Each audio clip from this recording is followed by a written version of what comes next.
Olá, eu sou Vanessa Mendonça, mestranda em Artes Visuais pelo PPGAV da Universidade de Brasília. Fiz a minha graduação na EBA, UFRJ, com orientação da professora Maria Luísa Távora, e por isso tenho uma proximidade muito grande com o acervo do Museu Dom João VI. Esse ano, em comemoração aos 100 anos de Faiga, o Instituto Faiga-Ostrover fez uma grande doação do acervo que estava no Instituto para vários museus no Brasil todo e, para minha felicidade, o acervo de tecidos, que é o meu objeto de estudo, ficou com o Museu Dom João VI. E é sobre esse acervo que eu vou falar um pouquinho hoje. O presente artigo revelará a coleção Faiga-Ostrover do Museu Dom João VI, que está em processo de construção através das doações do Instituto Faiga-Ostrover, representado por Nônia Ostrover, como parte das comemorações do centenário da artista no presente ano. Encontra-se no museu, em processo de tombamento e catalogação, o acervo de estampas para tecidos criados pela artista Faiga durante 15 anos, entre as décadas de 1950 e 1960, no Rio de Janeiro. Esse processo criativo aconteceu em parceria com seu amigo e artista plástico, Décio Vieira. O acervo de tecidos que pertencia a Décio foi doado à nossa pesquisa pela arte educadora e viúva de Décio, dona Dulce Holzmeister, em maio de 2019.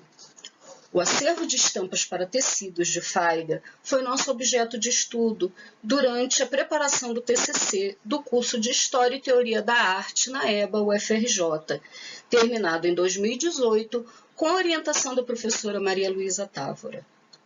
Até então, não havia estudos sobre essa produção da artista. A pesquisa é inédita e estamos aprofundando no mestrado PPGAV-UNB com a orientação do professor Marcelo Mari. Faiga iniciou suas criações ainda no navio que a trouxe ao Brasil, em 1934, fugindo dos horrores da guerra, juntamente com sua família. Nascida na Polônia, Faiga e sua família passaram por muitos países europeus antes de chegar ao Brasil. Iniciou suas criações artísticas de forma totalmente autodidata, através dos desenhos e retratos que criava da tripulação durante a viagem. Na Sociedade de Belas Artes, em 1938, participou do curso livre de desenho e modelo livre.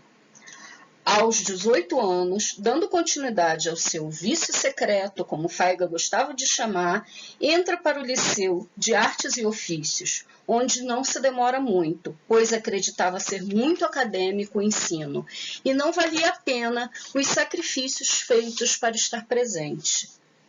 Em 44, criou as ilustrações que fizeram parte da edição especial do livro O Cortiço.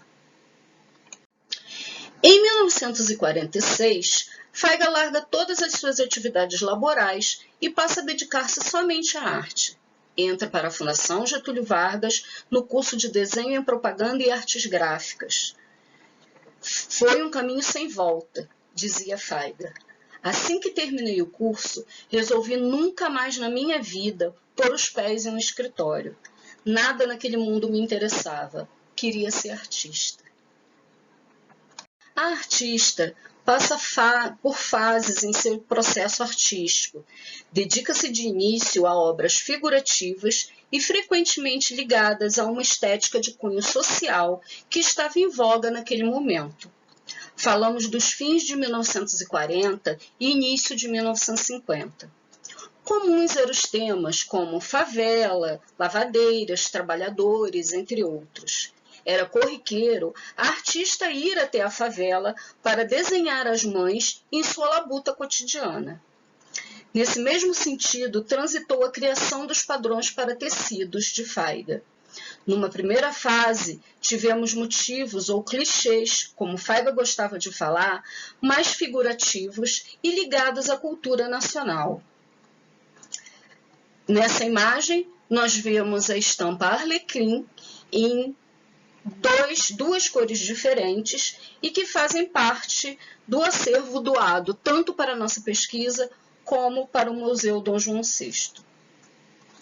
Nesse momento, a artista usava as matrizes de madeira como grandes carimbos e preenchia toda a superfície do tecido, criando uma composição do espaço gráfico como desejava.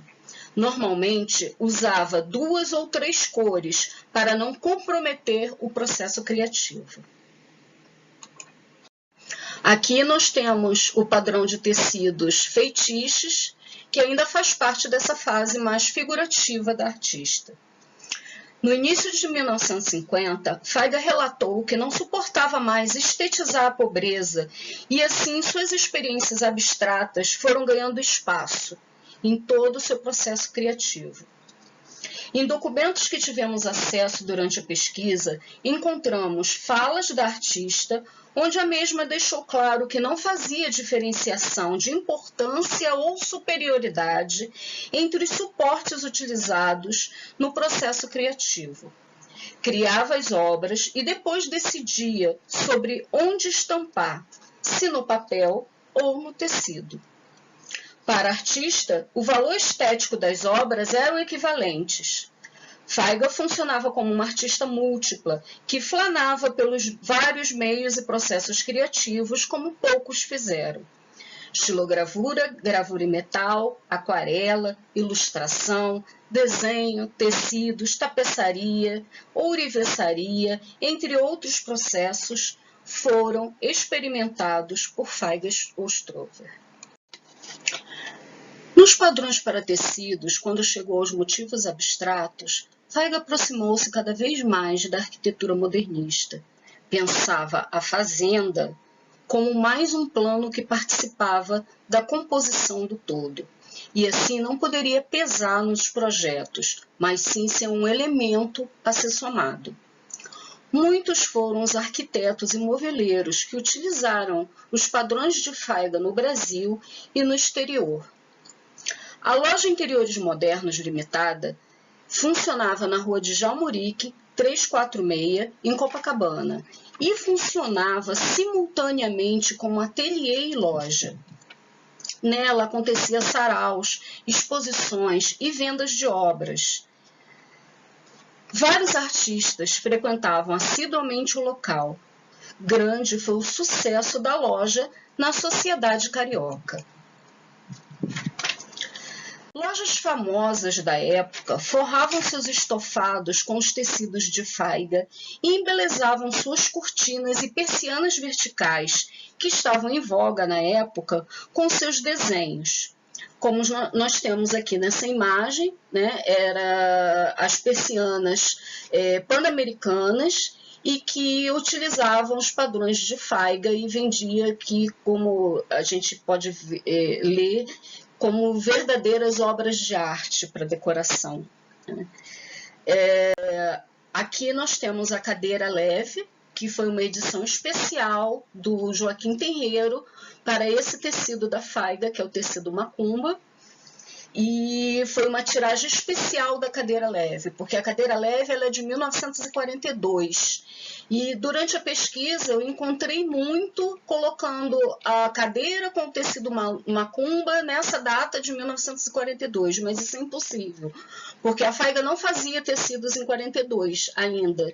Então, depois eu encontrei essa fala do Tenreiro, onde ele diz que fez essa edição especial em embuia escura para o tecido macumba. A primeira edição de 42 era em embuia clara e com tecido coco ralado. Vamos seguindo. No Brasil, nos anos de 1960, tínhamos uma crise econômica provocada, entre outros fatores, pelo desenvolvimento rápido e sustentado pelas grandes emissões de dinheiros e empréstimos externos, o que desencadeou um processo inflacionário. Nesse cenário, foi criada a parceria com a multinacional Ródia e o Itamaraty para uma promoção da imagem nacional de prosperidade econômica e de recursos naturais abundantes. Assim tivemos a coleção Rodia, criadas por artistas plásticos e executada por estilistas nacionais, a serem lançados nos mais diversos lugares da moda mundial. Em 1963, com a coleção Brazilian Look, a campanha tomou grandes proporções, incluindo desfile no exterior, em comum acordo com o projeto do Itamaraty. Foi uma parceria incrível para impulsionar o Brasil, juntamente, claro, com os tecidos da Rodia. A Rodia estava implementando o tecido sintético, introduzindo o tecido sintético no Brasil naquele momento. Hoje podemos apreciar parte dessa coleção Rodia de tecidos de artistas no MASP, em São Paulo. Alguns dos tecidos, né, que sobraram e resistiram. Infelizmente, lá a gente só tem cerca de entre 70 e 79 vestidos de toda a coleção Rodia, que foi imensa. Aqui a gente tem o editorial da revista Joia, né, mostrando alguns vestidos dessa coleção de artistas. E esse aqui é o tecido da Faiga, esse é o vestido com o tecido da Faiga. Se eu não me engano, o estilista foi o Denner. O Denner participou muito dessa parceria com a Rodia. E aqui eu tenho um recorte que eu fiz para a gente poder ver um pouquinho mais desse tecido, porque essa é a única imagem que eu consegui até agora desse tecido participante da coleção Brazilian Look. Infelizmente, eu espero chegar a outros, né? Aqui eu tenho essa outra imagem, eu tenho os recortes de amostras dos tecidos que tanto estão no acervo que ficaram com a pesquisa, como no acervo do Museu Dom João VI, e mostra o tecido café, que é o tecido daquele vestido. Ele foi feito em 3 cores diferentes, e esse aqui, em preto e cinza, que foi utilizado pelo Denner naquele momento, né? Faiga produziu mais de 500 padrões de tecidos durante 15 anos, onde o Instituto Feigo-Strover tem cerca de 179 catalogados e doados ao Museu Dom João VI. Há também o acervo do artista Décio Vieira, com 79 padrões, onde 3 são inéditos, que foi doado à pesquisa pela viúva Dona Dulce, como esclarecido anteriormente. Os padrões inéditos serão doados ao museu assim que for possível, em razão da pandemia que estamos passando. O fato do acervo que pertencia ao Instituto Feigo-Strover agora fazer parte de um museu, onde será curado com pesquisadores aptos a manipularem o material para sua preservação, não só para exposição ao público, que precisa conhecer com mais profundidade toda a obra da artista Feigo-Strover, mas também para que outras pesquisas desvendem ainda mais processos criativos de Faiga. Todo esse processo de criação, todo esse processo de doação, começou num sonho, na paixão de uma estudante de graduação pelo seu objeto de pesquisa e a vontade de ver essas obras sendo habilitadas, preservadas, estudadas como merecem e com amplo acesso à sociedade. Finalmente, esse acervo agora encontra-se dentro de um museu, e um museu de arte. Sonho realizado. Eu agradeço muito a todos, peço desculpas pelas pequenas falhas no vídeo, mas a gente está se adaptando, né, com esse momento de pandemia. E no momento de realização do seminário eu vou estar aberta a qualquer dúvida ou acréscimo a mais. É muita coisa que eu tenho já sobre esse período de criação da Faiga, né? Esses tecidos são fantásticos, eles vão, como eu falei, da figuração à abstração, os mesmos ritmos, a mesma transparência, os mesmos traços gráficos que a gente vê nas gravuras, a gente encontra nos padrões de tecidos. Então isso é muito apaixonante, é muito esclarecedor sobre esse processo criativo, que, como eu disse, a Faiga não fazia nenhum tipo de gradação de importância entre o tecido e a gravura. né? Então, para ela, ambos tinham o mesmo valor estético. Foi um prazer participar.